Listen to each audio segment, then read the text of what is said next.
mga lods, magandang araw ng Sabado. Yan, tanghali na, anong oras na ba? So, ating itong customer. Wala siyang buntot, tukong. First, unang sultada. Unang customer. Para hindi siya masyadong makasuhan, sprayan natin.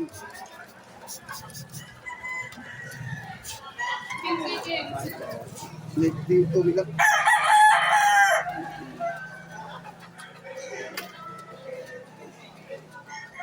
Linisan natin maigi mga lods para walang batal. Walang bangkulit. Tapos lagyan natin siya ng amoxicillin powder sa loob. Para kahit hindi na magpa-inom ng gamot yung mekanya.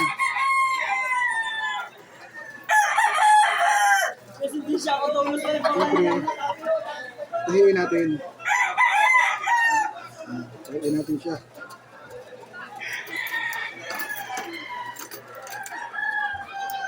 Ay, manangkas. Ano lang naman siya, daplis lang yung kama. Hindi naman malalim. Daplis lang. Mga apat na tahi. Pwede na.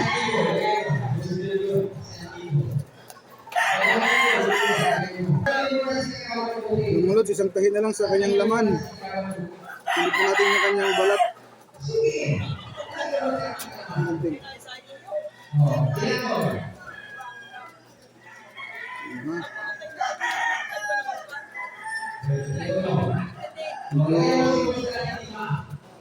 Konti lang yung tama niya. Dalawa lang yung tama pero pareho yung tama niya sa hita. Yung madali lang tahiin.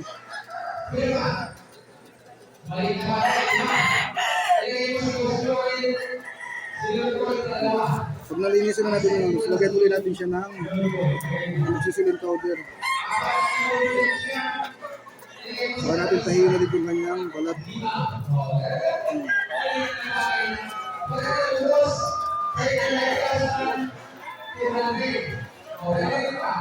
Meron mga hanggang po,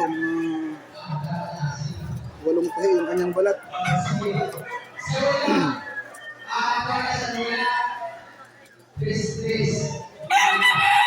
Hindi natin masyadong ipapakita yung sugat kasi nadadali tayo ni Facebook. Na tayo, nare-restrict tayo. Nagkakaroon ng violation. Mag-demonetize tayo. Ingatan natin yung ating account. Kasi pag mag-demonetize tayo, wala na tayong pang-vlog. Bubuhan naman tayo ng bagong account. Mga dalawang tahi na lang to. Ganitong tama yung madali lang tahiin. Kasi dapis lang naman tama niya sa balat. Kasi tama naman konti sa kanyang laman. Kumbaga sa para lang tinaga. Hindi siya patusok.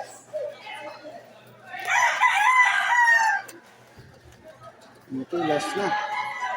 Diba? Doon naman tayo sa kabilang tama niya. Ito.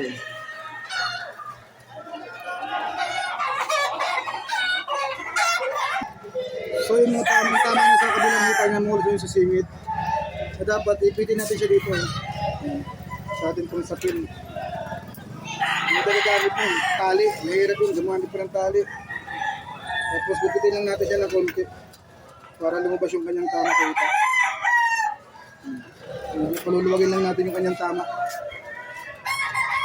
Tapos linisin natin siya. Ngayon paglinis nga po lang. Hindi ako gumagamit ng daliri. Sinusot na ganyan kasi nagkakaroon ng infection yung manok. Tanggalin natin yung mga kanyang tira-tira. Tapos yung tama niya yung sa loob. Tatlong tahi lang siguro ito. Balik lang.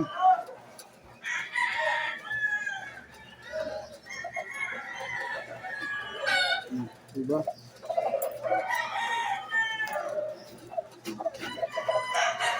Pag medyo hindi pa rin kaya, iunat naman yung hita. Tatahin mo na yung sa loob. Diba? Ganyan yan. Yung mga ganitong tama yung mga bukutin. So nasa ilalim ng hita yung tama sa loob.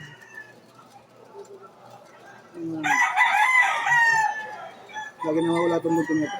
Hindi natin yun. Isang tahin na lang siya. Hita niya sa loob. Tapos pag mayroon pang tirang-tirang dugo sa loob, sunasan para malinis talaga. Saka natin siya ibubuhol. Okay. Sige lang.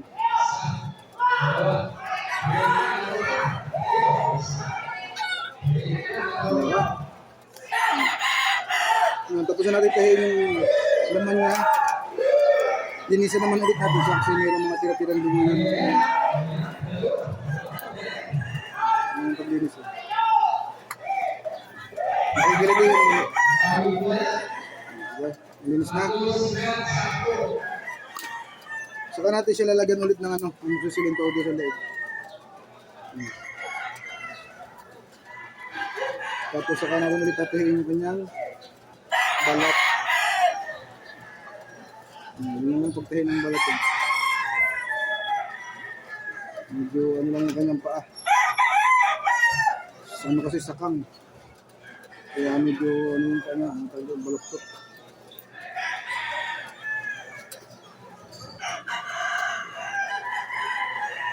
Okay. Yan mga lods. Dali lang naman magamot ang manok kung marunong.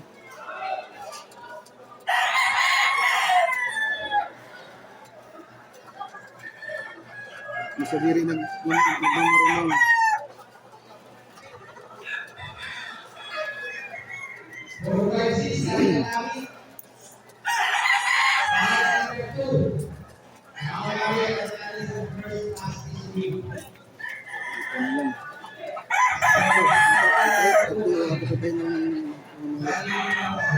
Tapos tayo. Medyo mahina yung ating gamutin ngayon kasi konti lang yung manok. Makagamot lang tayo ng mga 5. 5 eh. Siguro.